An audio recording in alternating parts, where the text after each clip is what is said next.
Foreign Minister Joseph Wu is on a trip to Europe, striking many friendly deals along the way. Natalie speaks with Chairman of the Lithuanian Parliament's Taiwan Friendship Group, Matas Maldeikis, about how he wants to impact EU ties with Taiwan. Then in Hashtag Taiwan, Leslie talks about the Taiwan episode of Last Week Tonight and speaks with Jenna Lynn Cody, who petitioned for the episode months ago. Finally, Staś covers Taiwan's potential plans to ease quarantine restrictions.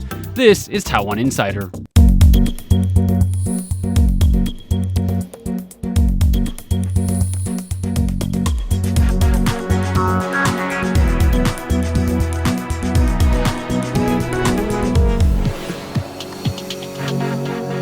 There's been a lot of great news about EU-Taiwan ties lately. Foreign Minister Joseph Wu is on a rare, high-profile trip to Europe.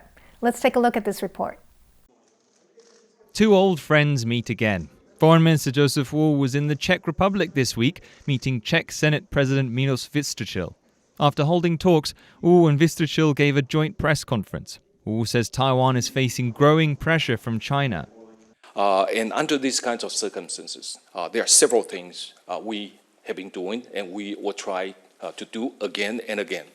The first is to beef up our defense capabilities. And the second is we try to make friends around the world so that Taiwan is not alone. Japanese media paid particularly close attention to Wu's movements in Prague, even capturing the moment Wu and Vystrčil took a selfie together. Aside from his visit to the Czech Senate, Wu also gave a keynote address at the Czech Academy of Sciences, alongside representatives of the Czech think tank Synopsis. Wu drew parallels between the present-day situation with China and the policy of appeasement towards the Nazis before the Second World War. Wu says, in the face of authoritarianism, dictatorship and military expansion, global democracies should be firm in their will to actively defend their shared values of freedom, democracy, human rights and the rule of law. Meanwhile, US media company Politico is reporting that Wu will take part in a covert trip to Brussels to meet with EU officials. For now, that trip is officially off the record, and it's not clear who Wu will meet. Nonetheless, it's set to be a big week for Taiwan's efforts to foster closer ties with Europe.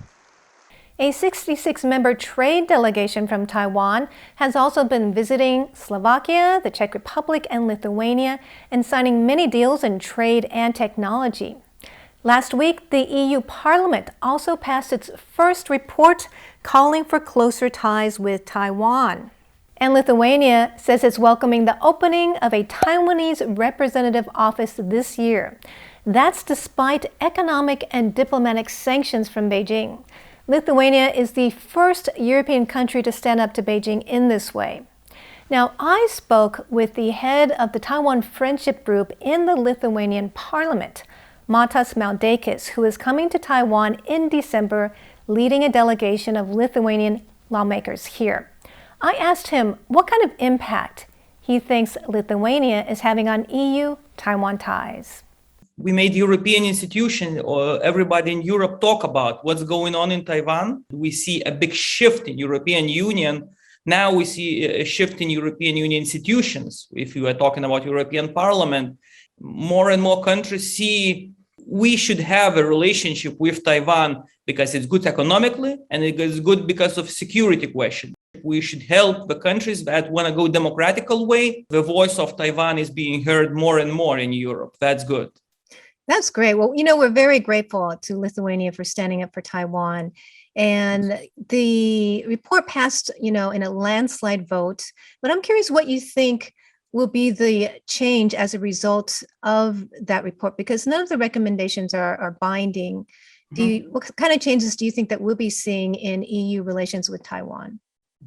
Well, this is resolution, but it's like, it's one more little drop that you have to look in the long time perspective. And if you look at the long time perspective, is a big deal. It's a big deal. When we are talking about relationship with Taiwan, we have to understand that it's got to do a lot of relationship within European Union countries and China, because more and more countries in European Union see China as a threat.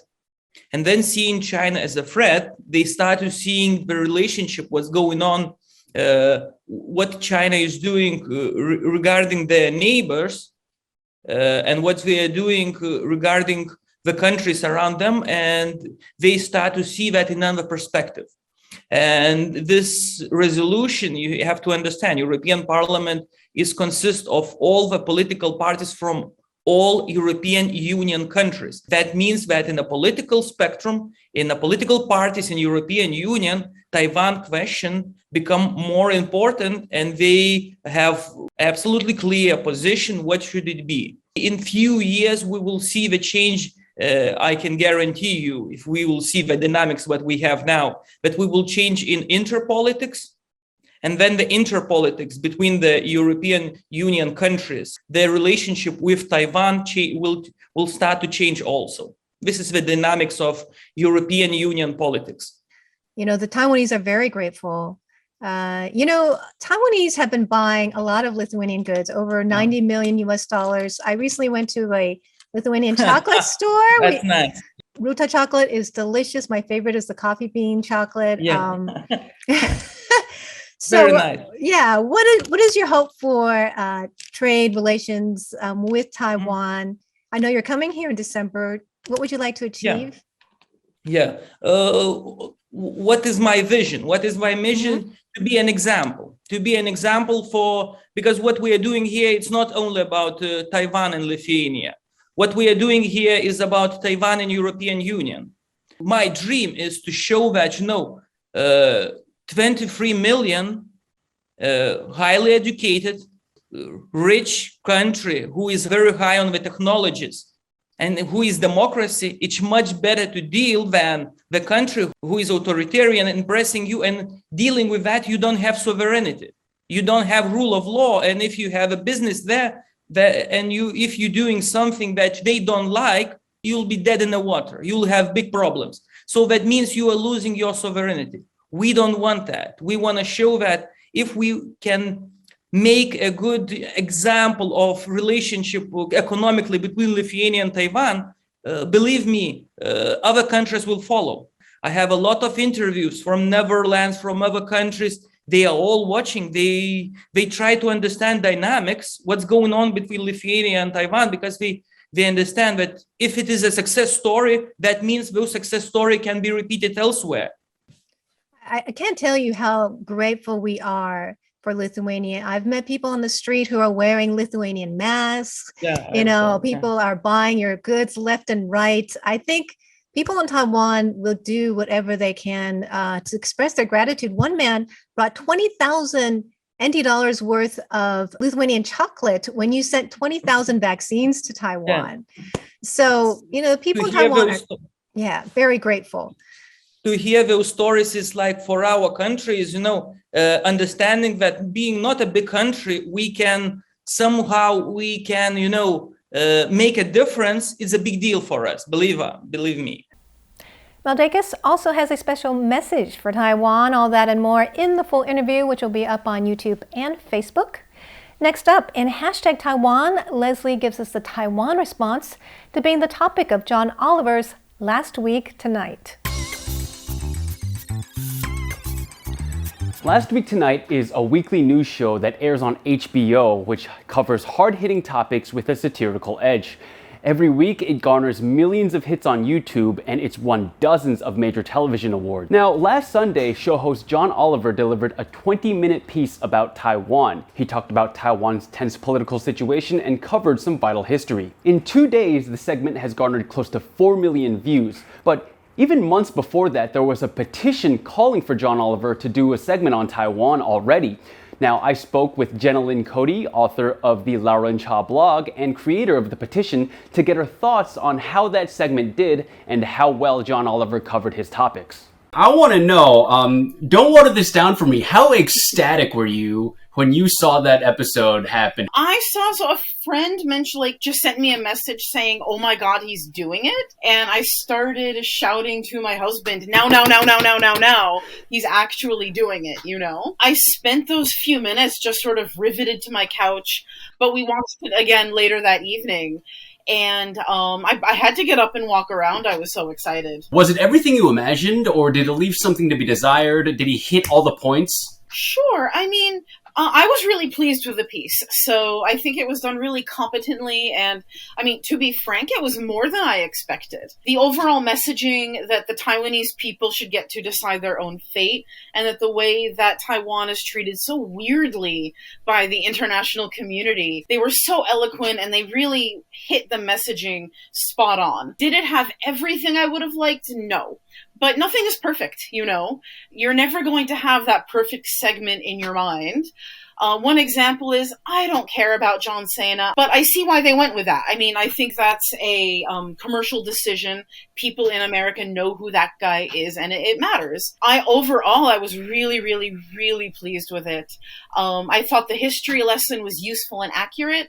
And I was thrilled to see them use a clip from Karis Templeman, because he's just very clear and explains a complex subject extremely well. I'm sure now that a lot of people who maybe didn't have a lot of reason to know about Taiwan before, you know, they weren't necessarily going to watch an interview with President Tsai on CNN, but they'll tune into John Oliver. And those are kind of the people, the mainstreamers that I wanted to reach. And we did that with the right message. Was there a moment in time where you were watching John Oliver's show and you're just like, he's the guy. He's 100% the guy to tackle this topic? I was up late one night, 2, 3 in the morning, thinking about this Taiwan bubble. All of us who write about Taiwan were read by people who already care about Taiwan. So I thought, who could reach a more mainstream audience who doesn't already have a reason to care, who can handle sensitive and difficult topics in a fun, digestible way that people will watch? And I thought, oh, well, John Oliver, and he's already talked about these other issues in the region and done what I thought was a very good and competent job. And it didn't start with a petition, it started with a Facebook page. And the idea of that was to use the name of the page to comment on their social media. Jenna Cody commenting on Last Week Tonight, nobody cares. But a page called John Oliver Should Do an Episode About Taiwan commenting on Last Week Tonight, somebody might notice that. Run me through the process of starting the petition. I'm sure there's a lot of varying opinions, especially with an issue as complex and as multi-layered as Taiwan. Honestly, huge support. There were some detractors. A few people thought it was helpful to voice their opinion on John Oliver's show, saying, oh, I don't like John Oliver, I think he's insufferable, or I just don't care for it. And my reaction to that was, who cares? The point was to get Taiwan in front of the mainstream, mostly liberal audience that he attracts. I think the way he approaches issues is fine. I think that he understands there is an establishment and he has to work not within it per se, but he criticizes it, and that's good enough for me. You got John Oliver's attention. He so. Made the episode. What's next for you? Who's the next person that you'd hope would make a segment on Taiwan? I don't know. First, I would like to say I don't know that the petition made a difference, but I do note that the timing is quite conspicuous. However, Last Week Tonight does have a Taiwanese American producer and a writer who used to live in Taiwan. In any case, as for what's next, I'm not sure. Certainly, the other comedy news, big guys, Trevor Noah, Stephen Colbert, have not covered the region to my satisfaction. And I'd rather someone who's not able to do it competently not do it at all. My goal here is specifically to reach liberals, because a lot of discourse on Taiwan in the US is taken over by conservatives, and I do want Taiwan to be a bipartisan issue. I'm not saying I don't want that support, but it makes it seem like Taiwan is a right-wing issue, which might turn lefties or, liberals against Taiwan, and I certainly don't want that. A longer, more complete version of my interview with Jenna will be up on Facebook and YouTube. We talk about how she deals with internet trolls and why she's so invested in talking about Taiwan. Next up, Stash is going to take a look at potential plans to ease quarantine restrictions in Taiwan. When will Taiwan open up its borders? Well, that's a difficult question with a lot of answers depending on what you define as open and who those borders might be open to.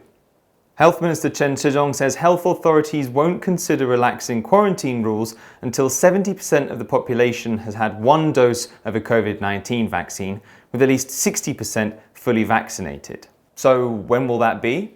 Well, Taiwan is already at 70% with one dose, so that target gets a tick. But right now, only 30% of people are fully vaccinated. The government says it will work towards reaching 60% by the end of the year. Is that realistic?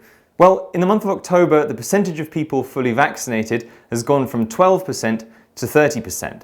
At that rate, Taiwan's population could hit its target of getting 60% of people fully vaccinated in about 45 days, or a month and a half.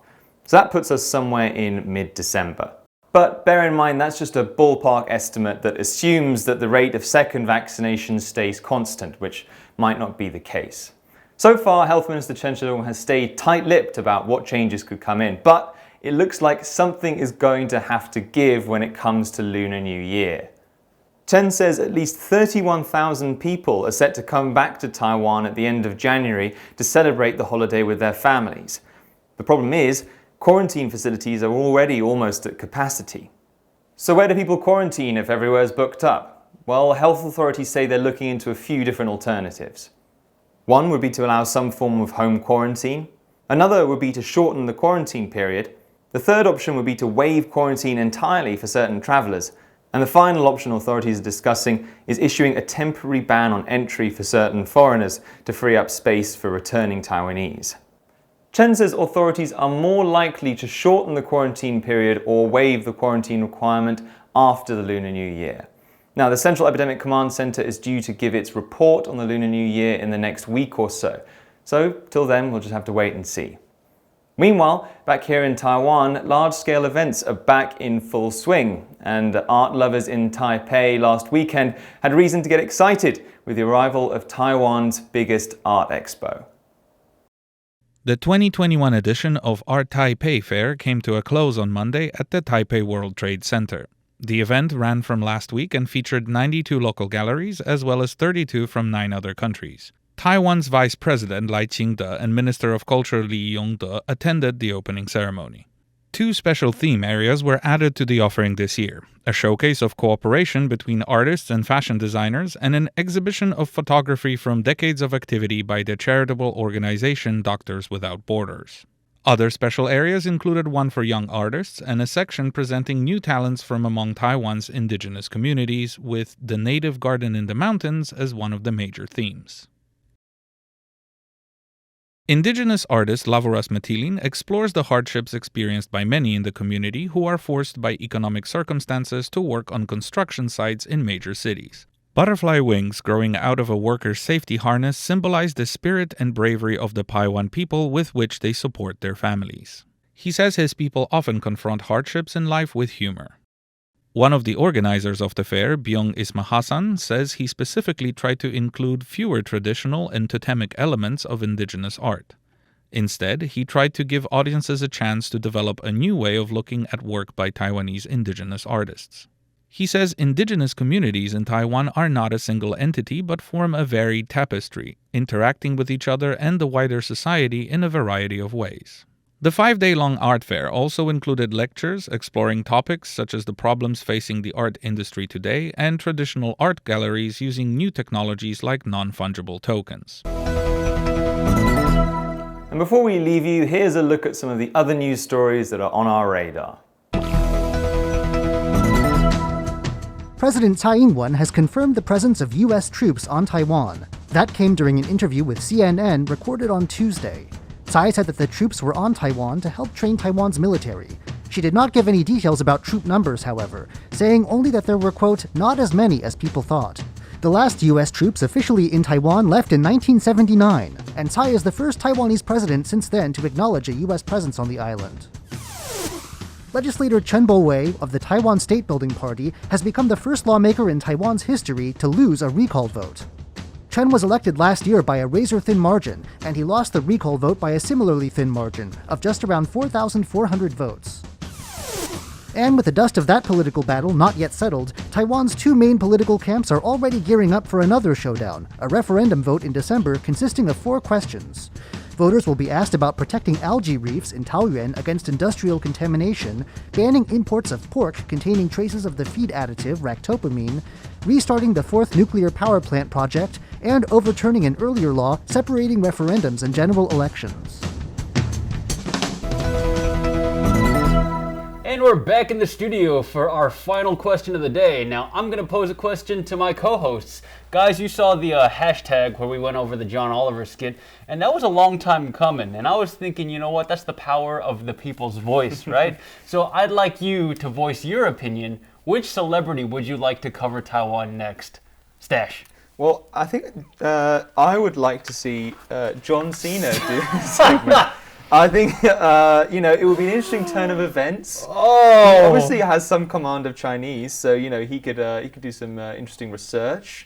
Yeah, I think I'd like to see his take. I can't believe you did that. Wow. Okay, that's gutsy. Natalie? Okay, so I actually like to see Trevor Noah do a take on Taiwan. Oh, He yeah. actually took Taiwan off a map of China before. Oh, did he? Oh, So it'd be yeah. cool if you did a whole show on Taiwan. He's actually pretty funny too, and He's funny. He's pretty good with he's like in the He's same good vein as with John Oliver. politics And he's and good with everything. news too, right? Right? For me, I think Stash and I, we like big, muscular, funny men.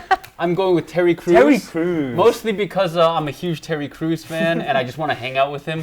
I hope if he comes to Taiwan, we can take him around. Is he coming to Taiwan? I don't think so. Okay. Do the Din Tai Fung. Well, at least he knows he's invited now. Yeah. We're all he's dreaming here, Yeah, right? he's got a fun personality, and I think he's a great advocate for Taiwan. I think he'd love it. I think he'd love Taiwan if we showed him around. And you know what? Let us know who your celebrity picks are of who you wish would cover Taiwan next. Anyway, that just about does it for our show this week. Thank you so much for joining us. I'm Leslie Liao. I'm Staś Butler. And I'm Natalie Tso. Make sure to follow us on social media. You can catch us on Facebook and YouTube. Yes, leave a comment below. Tell us which celebrity you'd like to cover Taiwan. And don't forget to tweet at us. Our handle is Taiwan Insider. Anyway, until next week, guys, have a happy Halloween, and we'll see you soon.